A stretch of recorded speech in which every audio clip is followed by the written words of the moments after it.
Same चीज़ मैं काली माता के मंत्र से कर सकता था, लेकिन एक रीज़न है। अच्छा, ये भी एक बहुत सारे लोग पूछे कि करीम भाई गायत्री मंत्र और काली माता के मंत्र में इतना फ़र्क क्यों है, आपने बता दिया। जैसे हनुमान जी का मंत्र कर रहे तो काली माता का नहीं करना।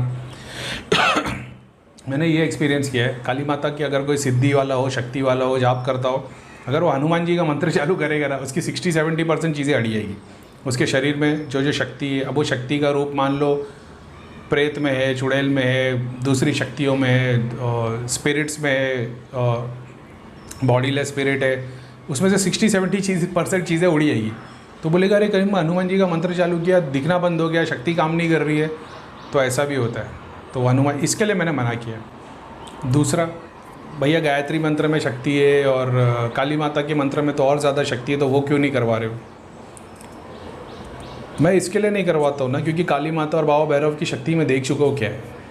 वो उन लोगों के लिए हेल्पफुल है जो धाम चला रहे हो, जो पॉलिटिकल मैटर में हो, जिनको दिन भर 50 लोगों से मिलना पड़ता है, जिनकी प्रॉब्लम ऐसी हो कि जैसे तुमको पता है जो मैटर पटाने वाले लोग होते, भाई लोग होते, पुलिस वाले होते, वकील होते, इनको दिन भर क्रिमिनल और वगैरह वगैरह लोगों के बीच में रहना पड़ता है। उन लोगों के पास ये शक्ति काम की है, हर नॉर्मल घर वालों के लिए काम की नहीं है। गायत्री मंत्र और काली माता की शक्ति में क्या फ़र्क है? एक गाय और एक शेर आमने सामने आ जाएंगे तो कौन जीतेगा? क्या होगा? अभी आप लोग सब लोग बोलेंगे भाई शेर तो गाय को खा जाएगा, बराबर। तो तुम घर में क्या पालोगे, गाय के शेर? अब पब्लिक बोलेगी भाई हम तो गाय पालेंगे, क्योंकि गाय बेचारी सूखे घास खाएगी और तुमको दूध देगी जिसमें तुम्हारे पूरे घर का पेट भरेगा, ठीक है।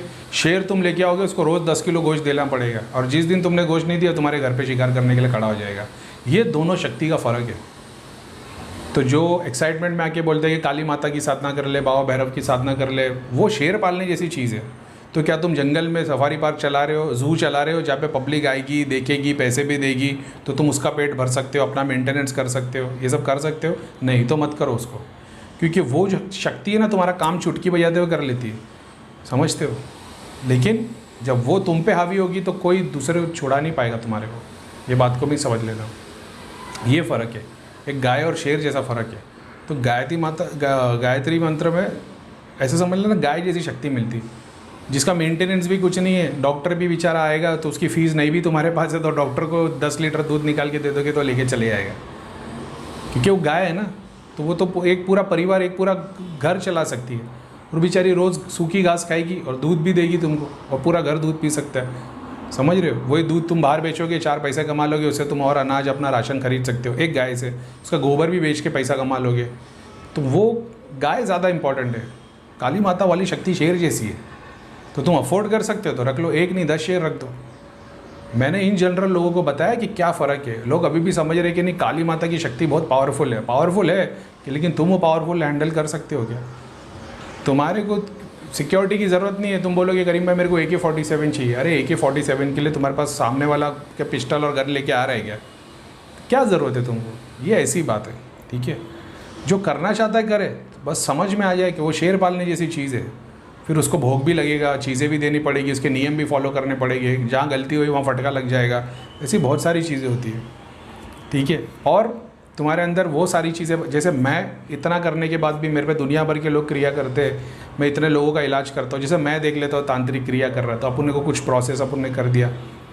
मैंने आज तक कभी किसी को मार लगाने, उसकी शक्तियों को मतलब नुकसान पहुँचाने के लिए कभी कोई काम नहीं किया। तो अल्हम्दुलिल्लाह उसी से मेरी प्रोग्रेस हो जाती है। अगर मैं शक्ति काली माता की शक्ति यूज़ कर रहा होता, फिर मैं सामने वाले को नुकसान पहुँचाता, क्योंकि मेरे अंदर क्रोध, काम, मोह ये सब बढ़ जाता। और तो वो चीज़ का मैंने देख चुका, मैंने एंड देख लिया है। तो मैंने एंड देख लिया तो फिर मैं गलती नहीं कर रहा हूँ, समझ गए। तो जो लोग कन्फ्यूजन में थे कि गायत्री माता का मंत्र करेंगे, काली माता करें, हाँ किसी ने बोल दिया कि करीम भाई हम लोग हर साल भोग चढ़ाते हैं, हर साल बकरे की बलि करते हैं, तो हम लोग क्या गायत्री माता का मंत्र करें? अगर तुमने नियत कर रखी और तुम पहले से वही ट्रेडिशन फॉलो कर रहे हो तो वही करो। तो तुम गायत्री मंत्र कर भी नहीं पाओगे। घड़ी घड़ी गायत्री माता बोल रहा हूँ मैं, लेकिन ठीक है, गायत्री मंत्र कर भी नहीं पाओगे, समझ गए। तो ये एक नुकसान की बात हो जाती है। 1 मिनट, सॉरी। तो बस वही है कि तुम नियम नहीं फॉलो कर सकते तो मत करो। तो समझ में आ गया गायत्री मंत्र और माता काली का। तो फिर भाई गाय रखो घर में, शेर मत रखो, नहीं तो नुकसान हो जाएगा। जो शेर पाल सकता है शेर पाले, ठीक है। काली माता बाबा भैरव की साधना करो। बहुत सारों को तो पता भी नहीं है कि वो लोग क्यों मान रहे काली माता और बाबा भैरव को, ठीक है। तुम शक्ति के लिए पूज रहे हो, तो शक्ति में तो चुड़ैल भी तुम्हारे बाजू में आ जाएगी, दिखाई भी देने लगेगा, लोगों को इलाज भी होने लगेगा। तुम शक्तिपात करोगे, चुड़ैल अपने पीछे से प्रेत भेज देगी, वो सब भी होने लगेगा। तुम तो नाम ही ले रहे हो ना, तुमको क्या पता शक्ति क्या है। तुमने जिस चीज़ के लिए शक्ति को पूजा है वहीं से काम होगा।